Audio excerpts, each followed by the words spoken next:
When we say InshaAllah, it's not just a word, it's a covenant between you and your Creator. It's a declaration that you are not in control, but He is. Yet today, many of us have made InshaAllah a polite excuse, a soft way of saying, maybe, I'll think about it, or even no. We throw it around without realizing the weight it carries. When you say InshaAllah, you are calling upon Allah's name, declaring that if He wills, it will happen. How can we use His name so casually? When someone says, will you come tomorrow? And you reply, InshaAllah, but deep down you know you have no intention of going. That's not faith. That's deception. That's disrespect. When we say InshaAllah, we often forget that this phrase is not a decoration of speech. It is a declaration of belief. It means if Allah wills, a reminder that nothing happens except by His command. Yet today, many hearts have lost the reverence that comes with this phrase. People say InshaAllah without sincerity, without intention, and without feeling the weight of what they are saying. When someone asks, will you do it? And we replies, InshaAllah, knowing full well that we don't plan to. That is not faith, that is deception. The tongue may say InshaAllah,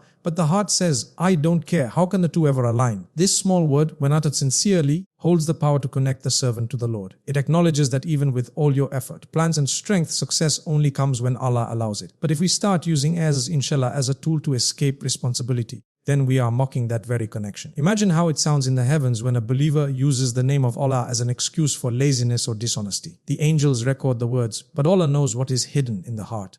InshaAllah was never meant to cover up our lack of intention. It was meant to express humility before the will of Allah.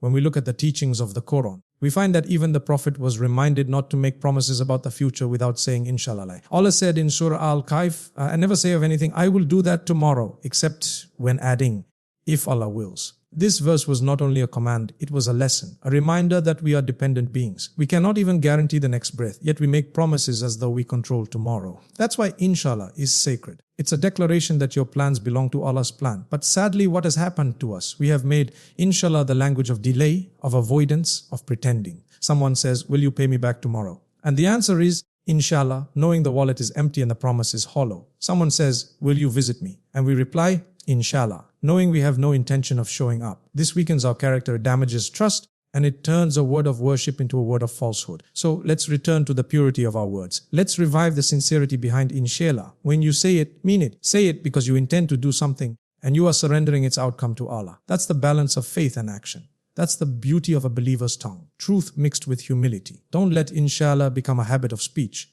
Let it be a heartbeat of belief.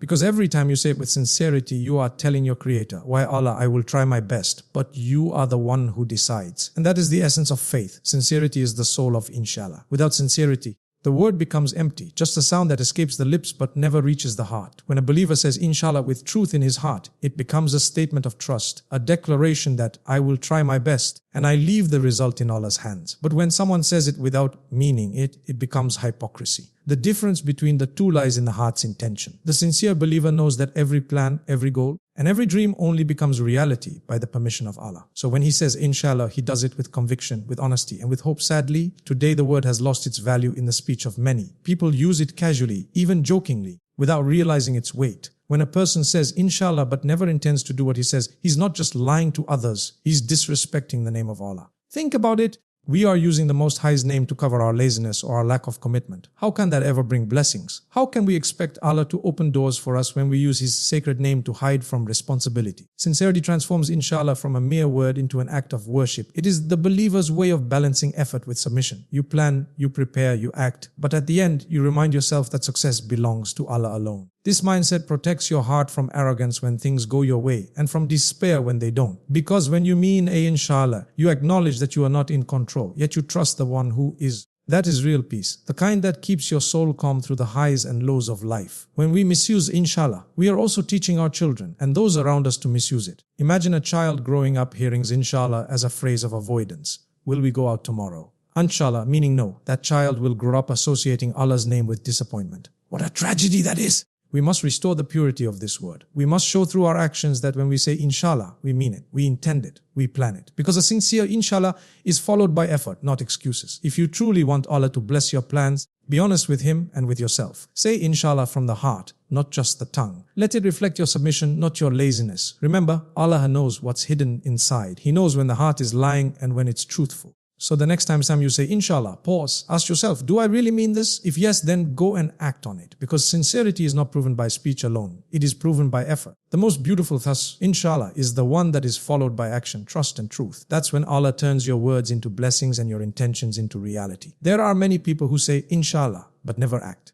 They wait for things to happen on their own, believing that simply uttering this blessed phrase will bring miracles without effort. But the truth is, the inshallah was never meant to replace action. It was meant to bless it. It was meant to remind us that while we must strive with all our strength, the final outcome rests in Allah's hands. The believer says inshallah not as an excuse to sit back, but as a motivation to move forward, because faith is not in words alone. Faith is in effort that follows belief. When Prophet Musa he stood before the Red Sea with his people and the army of Pharaoh closing in, he didn't sit down and say, inshallah, the sea will open. He took action. He raised his staff when Allah commanded him to, and only then did the miracle happen. When Maryam was told to shake the trunk of the palm tree for dates, she was in pain and weak, yet she obeyed. She didn't say, I can't. She moved, and Allah made the fruits fall. Every miracle in the Quran came after obedience, after effort, after trust. That's the real meaning of InshaAllah. Do your best and leave the rest to Allah. Today, many have misunderstood this balance. Someone says, will you study for your exams? And the reply is, inshallah, but the books remain closed. Another says, will you pray Fajr? And the answer is, inshallah, but the alarm is never set.